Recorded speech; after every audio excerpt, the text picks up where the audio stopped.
Voici Callum, le meilleur détective du monde. Tu es prêt pour aller faire une balade? C'est parti! C'était un jour pluvieux et sombre, et le détective Callum prenait un goûter dans son bureau. Soudain, une femme a fait irruption et a demandé son aide. Elle a dit qu'elle a étendu son linge dehors pour le faire sécher, puis qu'elle est rentrée dans la maison pour regarder la télé. Quand elle est ressortie, sa robe préférée avait disparu. Elle soupçonne sa voisine, Jane, car elle a toujours été jalouse de cette robe. Elle voulait même que Jane soit arrêtée. Le détective Callum n'est pas impressionné. Il lui a dit qu'elle avait inventé toute cette histoire. Comment l'a-t-il su?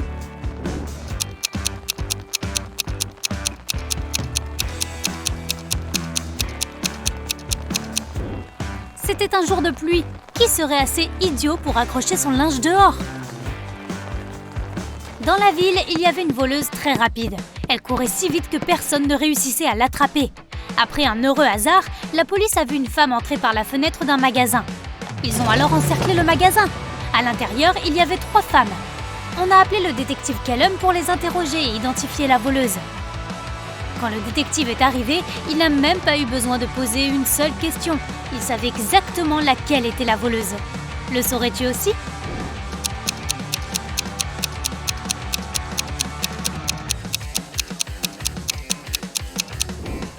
C'est la 3e femme.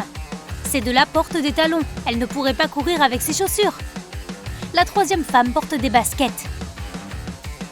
Une banque du centre-ville a été cambriolée. Il y avait 2 criminels, mais la police n'a pu en attraper qu'un seul.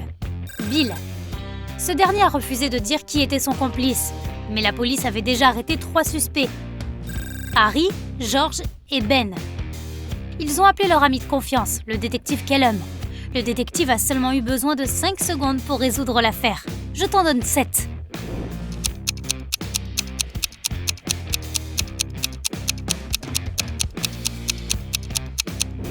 C'est Ben! Regarde, il a exactement le même tatouage que Bill. Plusieurs femmes avaient disparu dernièrement. Et même s'il s'agissait d'une petite ville, la police n'avait eu aucune chance, aucun indice depuis des mois.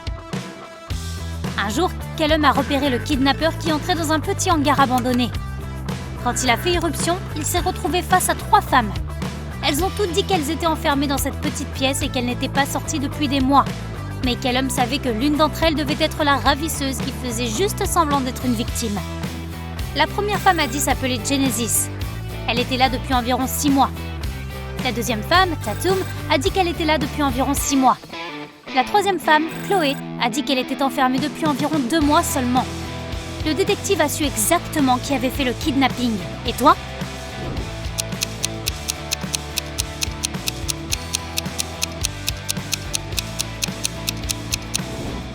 C'est Tatum. Regarde ses ongles, elle a une manucure récente. 6 mois? Ouais, c'est ça. Le propriétaire d'un magasin de glace a déclaré un vol. Quelqu'un a volé tout l'argent de la caisse et il n'était parti que 2 minutes.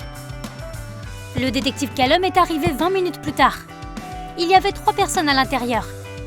Ainsley a dit qu'elle parlait au téléphone avec un ami et qu'elle n'avait rien vu. Rhett a dit qu'il venait d'arriver il y a quelques minutes. Joshua a dit qu'il ne faisait pas vraiment attention et qu'il n'a rien remarqué. Alors, peux-tu trouver qui ment? Qui a volé l'argent?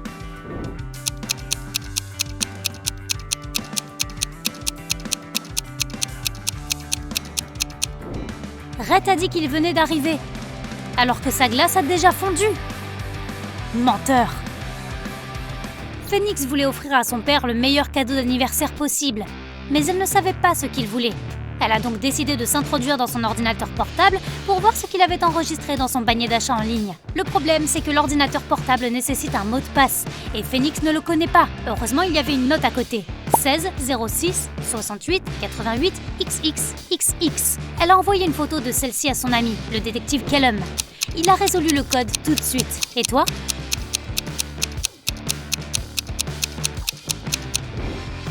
La note n'a pas de sens parce qu'elle est à l'envers. Retourne-la et tu verras une séquence de chiffres. 88, 89, 90, 91. Les chiffres qui la précèdent sont 86 et 87. Le mot de passe est 86, 87. Le détective Callum s'est rendu dans une petite ville voisine, où des jeunes femmes étaient kidnappées quotidiennement. 4 avaient déjà disparu. Elles vivaient toutes dans la même rue. Leurs noms étaient Ava, Bella, Céleste et Daphné.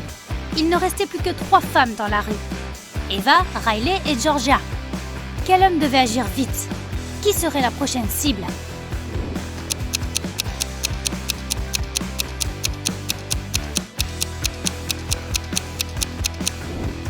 Les femmes sont enlevées par ordre alphabétique. A, B, C, D. La prochaine cible sera Eva. Le manoir de Monsieur Coleman a été cambriolé pendant qu'il était en vacances. Il a immédiatement appelé le détective Kellum. Tous ceux qui étaient allés à la maison ont été interrogés. Sydney, sa sœur, a dit qu'elle était allée à la maison quelques fois pour chercher ses papiers sur le bureau de Monsieur Coleman. Samantha, la jardinière, a dit qu'elle venait chaque semaine pour arroser les plantes. Asher, le nettoyeur, a dit qu'il venait tous les vendredis pour nettoyer la maison. Kellum a trouvé leurs 3 empreintes digitales sur le bureau de Monsieur Coleman. Il savait maintenant exactement qui était le voleur. Qui?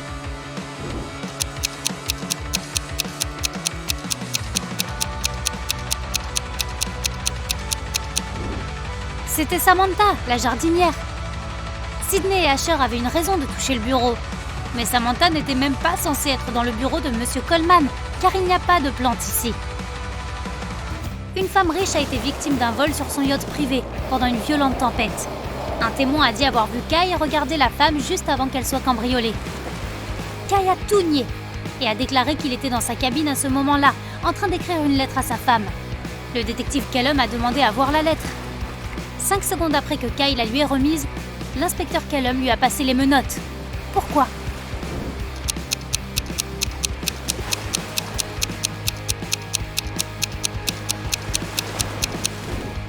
Kai a dit qu'il a écrit la lettre pendant la tempête. C'est impossible que son écriture soit aussi soignée alors que le yacht entier se balançait dans tous les sens. Logan, un jeune homme d'affaires, a été empoisonné dans sa maison. Le détective Kellum était sur les lieux. Très vite, il a eu 3 suspects. La petite amie de Logan, Makayla. Elle a dit qu'elle ne l'avait pas vu ce jour-là parce qu'elle était occupée au travail. Ensuite, il y avait son associé, Rob. Rob a dit qu'ils s'étaient disputés et qu'ils étaient tous les deux très en colère, mais qu'ils n'avaient pas empoisonné Logan. Le dernier suspect était Blair, la chauffeuse. Elle a dit qu'elle ne savait pas comment empoisonner quelqu'un, même si elle avait voulu le faire. Qui l'inspecteur Kellum devrait-il arrêter?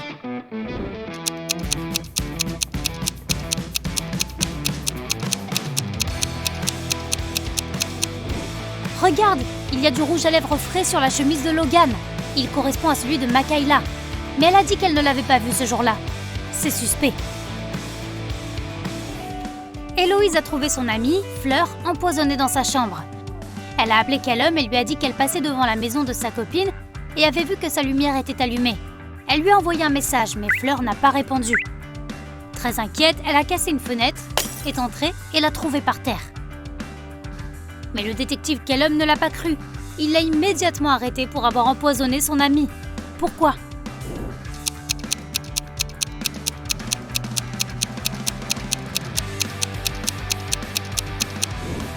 Héloïse a dit qu'elle avait cassé la fenêtre pour entrer. Si c'était vrai, le bris de verre devrait être à l'intérieur de la pièce, mais ce n'est pas le cas. Héloïse a dû couvrir ses traces, donc elle a cassé la vitre après, de l'intérieur.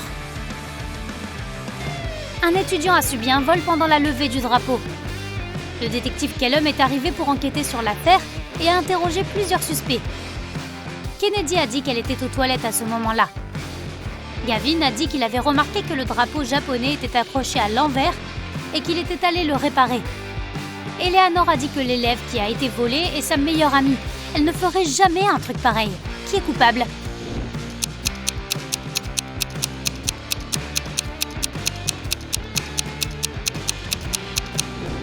C'est Gavin.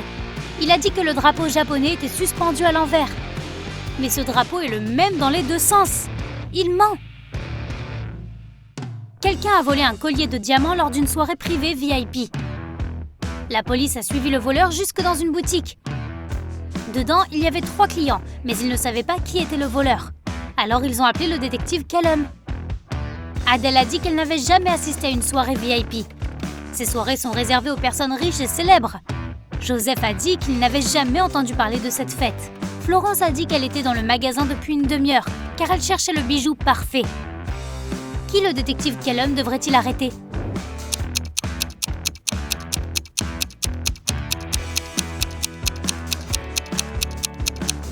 Adèle. Elle porte un bracelet et des boucles d'oreilles en or. On dirait qu'elle était à un événement très chic. Peut-être une fête VIP? Le détective Kellum a appris qu'une espèce extraterrestre avait atterri sur Terre. Il avait une mission spéciale, repérer les aliens et rapporter cette information. Il est entré dans un café. Ah ah! Il en a repéré un! Qui soupçonne-t-il?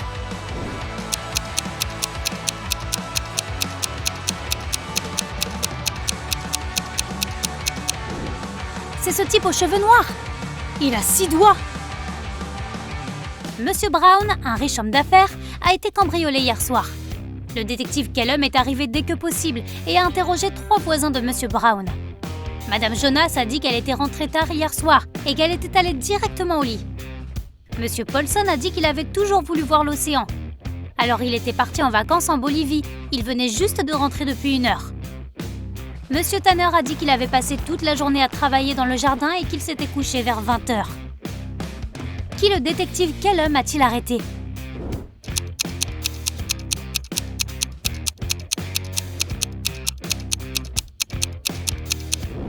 Monsieur Paulson. Il a dit qu'il était allé en Bolivie pour voir l'océan. Mais la Bolivie n'a pas d'océan. Richard a fait irruption dans le bureau de son patron. Finn venait de le frapper dans les toilettes car il ne l'avait pas aidé à faire sa présentation de vente hebdomadaire. Mais Finn a tout nié. Le patron a appelé son partenaire de golf, le détective Kellum. Celui-ci est arrivé, a regardé Richard et Finn et d'une certaine manière a su que Richard avait menti. Comment l'a-t-il su?